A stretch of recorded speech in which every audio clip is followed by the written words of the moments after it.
Assalamualaikum warahmatullahi wabarakatuh. Perkenalkan, nama saya Laras Lita Natasha. Saya dari kelas 22, absen 15. Saya akan menjelaskan tentang apa itu bab 2, dasar-dasar pemetaan. Saya akan menjelaskan tentang bab 2, dasar-dasar pemetaan.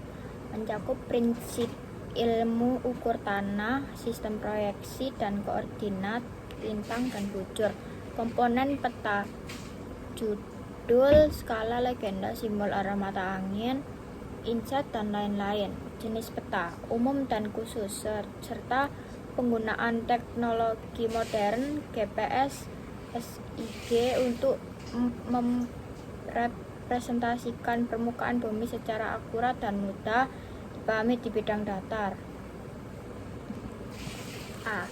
Konsep dasar peta adalah representasi atau gambaran permukaan bumi yang diperkecil pada bidang datar menggunakan skala dan simbol tertentu untuk menunjukkan posisi, bentuk, dan penyebaran fenomena alam maupun buatan manusia dengan tujuan memberikan informasi geografi secara visual. Peta berfungsi sebagai alat komunikasi informasi, memvisualisasikan data kompleks, membantu perencanaan, dan melestarikan sejarah melalui unsur-unsur seperti judul, skala, legenda, simbol, dan arah mata angin. Ilmu pembuat peta disebut kartografi dan pembuatnya disebut kartografi. Pengertian peta adalah gambaran permukaan bumi atau wilayah tertentu yang disajikan pada bidang datar dengan skala, simbol, dan proyeksi tertentu untuk menggambarkan fitur alam dan buatan, berfungsi sebagai alat bantu navigasi, informasi, analisis, perencanaan, dan edukasi tentang lokasi, jarak, bentuk, serta fenomena geografi. Fungsi utama pembuatan peta adalah sebagai alat untuk menunjukkan lokasi, menggambarkan bentuk dan persebaran fenomena alam dan sosial, serta menyajikan data spasial, jarak, arah, luas, ketinggian. Secara visual membantu navigasi, perencanaan, analisis, dan pemahaman tentang suatu wilayah bumi secara lebih baik. Peta memvisualisasikan informasi geografis agar mudah dimengerti dan dianalisis untuk berbagai keperluan, mulai dari perencanaan kota hingga penelitian lapangan. Fungsi-fungsi utama pembuatan peta: 1. Menunjukkan lokasi dan posisi, menampilkan letak suatu tempat di permukaan bumi baik secara absolut maupun relatif terhadap tempat lain. 2. Menggambarkan bentuk dan persebaran, memperlihatkan bentuk fisik bumi, benua, gunung, sungai, dan persebaran gejala alam, iklim, jenis tanah, serta sosial penduduk industri. 3. Menyajikan data dan informasi, menyajikan data penting seperti jarak, luas, arah, ketinggian, dan potensi suatu wilayah, misalnya potensi tambang atau pertanian. 4. Alat bantu navigasi, membuat wisatawan atau pelaut menemukan arah dan rute menuju tujuan secara efisien. 5. Alat analisis spasial, memungkinkan analisis hubungan antar fenomena geografis dan membantu dalam pengambilan keputusan, misalnya dalam perencanaan tata kota atau konstruksi. 6. Mempermudah penelitian, memberikan gambaran awal kondisi wilayah bagi peneliti sebelum survei lapangan. 7. Menjelaskan rencana, menjadi media untuk mengkomunikasikan rencana pembangunan atau kegiatan lainnya. Peta adalah representasi visual yang sangat berguna untuk memahami dunia kita secara lebih mendalam, menggabungkan informasi kompleks menjadi gambar yang mudah diakses. Tujuan utama pembuatan peta adalah menyajikan informasi geografi secara visual untuk membantu pekerjaan, navigasi, perencanaan, analisis data spasial, dan sebagai media komunikasi ruang dengan memberikan gambaran permukaan bumi yang diperkecil secara akurat. Peta membantu dalam berbagai bidang seperti konstruksi, militer, tata ruang dan pendidikan dengan menyimpan data lokasi serta fenomena geografi untuk memudahkan pengambilan keputusan dan pemahaman wilayah. Tujuan utama pembuatan peta: 1. Membantu pekerjaan praktis, memandu pekerjaan konstruksi jalan, perencanaan tata ruang dan navigasi perjalanan agar lebih efisien. 2. Analisis data spasial menjadi alat bantu untuk menganalisis data yang berhubungan dengan lokasi seperti perhitungan volume atau sebaran sumber daya. 3. Menyimpan informasi geografis menjadi media penyimpanan data tentang kenampakan fisik, gunung, laut, dan abstrak iklim kepadatan penduduk suatu wilayah.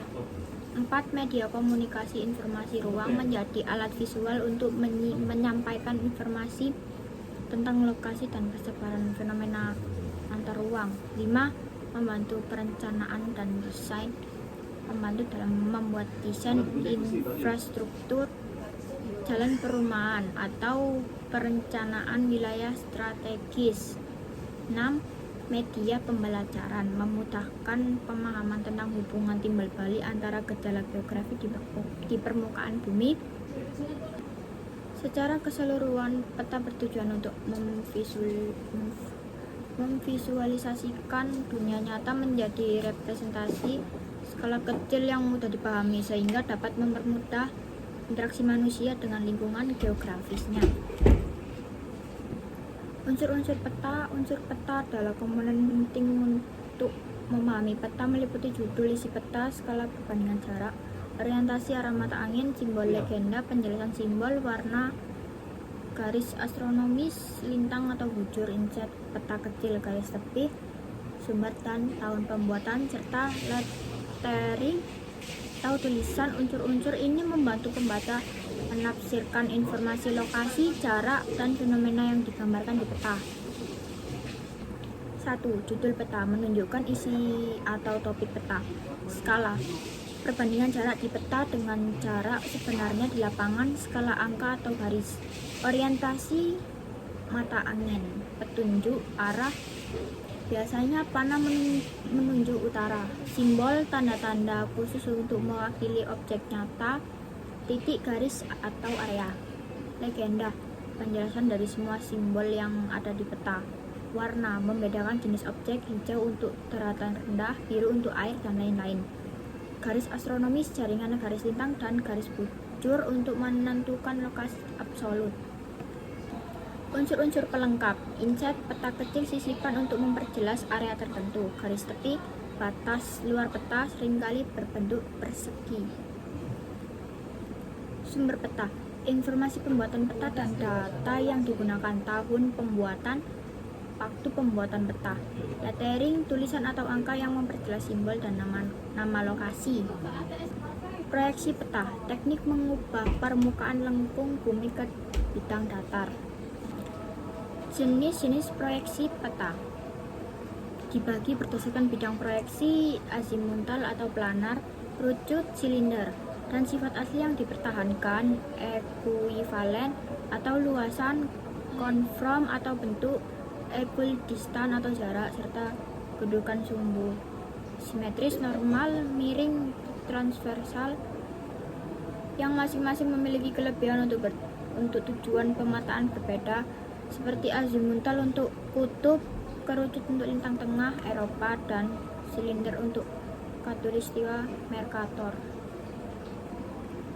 Jenis peta sangat beragam, dikategorikan berdasarkan isi, umum atau tematik, skala, kadaster, besar, sedang, kecil, geografis, bentuk, datar, timbul, digital, garis, foto, dan sumber data induk turunan, yang masing-masing menyajikan informasi berbeda mulai dari gambaran umum bumi hingga data spesifik seperti kepadatan penduduk atau iklim. Jenis peta berdasarkan isi. Peta umum atau peta dasar menggambarkan seluruh kenampakan permukaan bumi secara umum atau alami dan buatan, seperti peta topografi, relief bumi, korografi sebagian wilayah, dan peta dunia. Peta khusus, peta tematik, menyajikan informasi spesifik sesuai tema, contohnya peta kepadatan penduduk, peta ekonomi, peta penggunaan lahan, peta iklim, dan peta pariwisata. Jenis-jenis peta berdasarkan skala. Peta kadasar skala sangat besar untuk tanah dan sertifikat. Peta skala besar, skala untuk wilayah sempit, desa atau kecamatan. Peta skala sedang, skala untuk provinsi atau pulau. Peta skala kecil, skala untuk negara. Peta skala geografis, skala sangat kecil untuk benua dan dunia. Jenis-jenis peta berdasarkan bentuk. Peta datar, peta biasa di kertas. Peta timbul relief menampilkan bentuk 3D permukaan bumi. Peta digital berbasis elektronik atau komputer. Peta garis, simbol titik, garis area. Peta foto, dari mozaik foto udara. Berdasarkan sumber data, peta induk hasil survei langsung di lapangan. Peta turunan dibuat dari peta yang sudah ada, peta induk atau peta lain. Proyeksi peta. Peta adalah metode matematis untuk memindahkan permukaan bumi yang berbentuk bola ke bidang datar atau peta dengan tujuan meminimalkan distorsi bentuk, luas, arah, atau jarak, karena tidak ada proyeksi tunggal yang sempurna.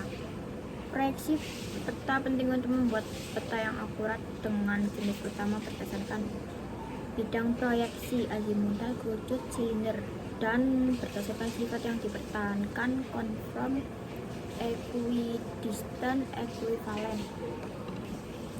Pengertian penginderaan jauh adalah seni dan ilmu untuk mendapatkan informasi tentang objek, area, atau fenomena di permukaan bumi tanpa kontak fisik langsung, menggunakan sensor di wahana seperti satelit atau pesawat untuk merekam radiasi elektromagnetik yang dipantulkan atau dipancarkan oleh objek tersebut.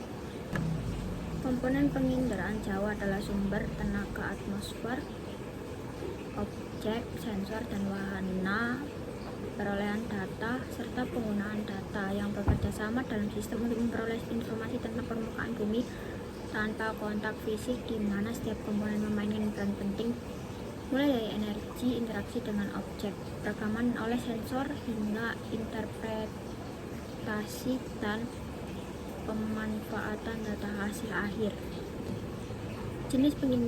Jenis citra penginderaan jauh dibagi menjadi dua kategori utama. Citra foto menggunakan kamera dan film, merekam spektrum tampak dan inframerah, dan citra foto menggunakan sensor elektronik, merekam lebih banyak spektrum seperti inframerah, thermal, dan gelombang mikro atau radar.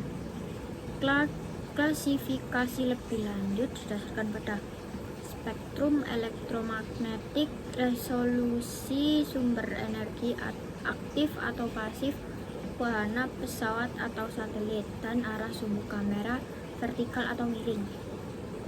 Pengertian sistem geografis atau geographic information system adalah sistem berbasis komputer untuk memasukkan, menyimpan, atau mengelola, menganalisis, dan menampilkan data lokasi di permukaan bumi secara terintegrasi, menggabungkan data spasial lokasi dengan data atribut deskriptif untuk membantu pengambilan keputusan perencanaan dan pemodelan wilayah seperti perencanaan tata ruang, manajemen bencana, dan inventarisasi sumber daya alam.